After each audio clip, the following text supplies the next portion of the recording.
N'allez pas là-bas, disait-il. Ces brigands-là, pour faire le pain, se servent de la vapeur, qui est une invention du diable. Tandis que moi, je travaille avec le Mistral et la Tramontane, qui sont les respirations du bon Dieu. Et il trouvait comme cela une foule de belles paroles, à la louange des moulins à vent, mais personne ne les écoutait.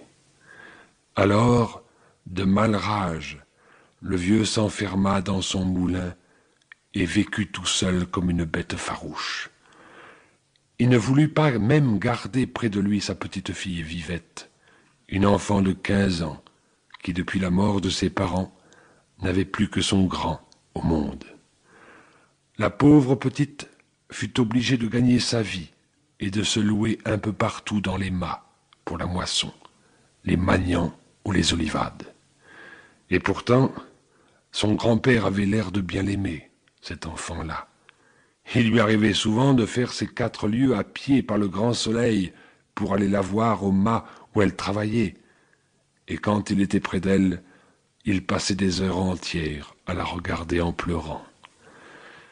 Dans le pays, on pensait que le vieux meunier, en renvoyant Vivette, avait agi par avarice, et cela ne lui faisait pas honneur de laisser sa petite fille ainsi traîner d'une ferme à l'autre, exposée aux brutalités des patrons et à toutes les misères des jeunesses en condition.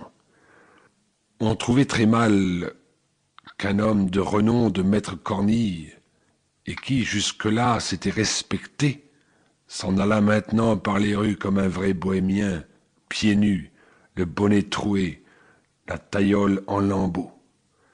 Le fait est que le dimanche, lorsque nous le voyions entrer à la messe, nous avions honte pour lui, nous autres les vieux. Et Cornille le sentait si bien qu'il n'osait plus venir s'asseoir sur le banc d'œuvre. Toujours il restait au fond de l'église, près du bénitier, avec les pauvres. Dans la vie de maître Cornille, il y avait quelque chose qui n'était pas clair. Depuis longtemps, personne au village ne lui portait plus de blé. Et pourtant, les ailes de son moulin allaient toujours leur train comme devant. Le soir, on rencontrait par les chemins le vieux meunier poussant devant lui son âne chargé de gros sacs de farine. « Bonne vêpre, maître Cornille !» lui criaient les paysans. « Ça va donc toujours, la meunerie ?»« Toujours, mes enfants, » répondait le vieux d'un air gaillard. « Dieu merci, ce n'est pas l'ouvrage qui nous manque. » Alors, si on lui demandait d'où diable pouvait venir tant d'ouvrages, il se mettait un doigt sur les lèvres et répondait gravement « Motus, je travaille pour l'exportation. » Jamais on n'en put tirer davantage. Quant à mettre le nez dans son moulin, il n'y fallait pas songer. La petite Vivette elle-même n'y entrait pas. Lorsqu'on passait devant, on voyait la porte toujours fermée, les grosses ailes toujours en mouvement, le vieil âne broutant le gazon de la plateforme et un grand chat maigre qui prenait le soleil sur le rebord de la fenêtre et vous regardait d'un air méchant. Tout cela sentait le mystère et faisait beaucoup jaser le monde.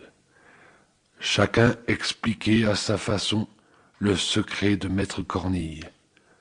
Mais le bruit général était qu'il y avait dans ce moulin-là encore plus de sacs d'écus que de sacs de farine. À la longue, pourtant, tout se découvrit.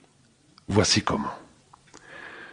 En faisant danser la jeunesse avec mon fifre, je m'aperçus un beau jour que l'aîné de mes garçons et la petite Vivette s'étaient rendus amoureux l'un de l'autre. Au fond, je n'en fus pas fâché, parce qu'après tout, le nom de Cornille était un honneur chez nous. Et puis, ce joli petit passereau de Vivette m'aurait fait plaisir à voir trotter dans ma maison. Seulement, comme nos amoureux avaient souvent occasion d'être ensemble, je voulus, de peur d'accident, régler l'affaire tout de suite. Et je montai jusqu'au moulin pour en toucher 2 mots au grand-père. Ah, le vieux sorcier! Il faut voir de quelle manière il me reçut. Impossible de lui faire... Pour continuer à écouter ce livre audio gratuitement, cliquez sur le lien dans la description et vous pourrez l'écouter en entier sans frais grâce à l'essai de 30 jours d'Audible.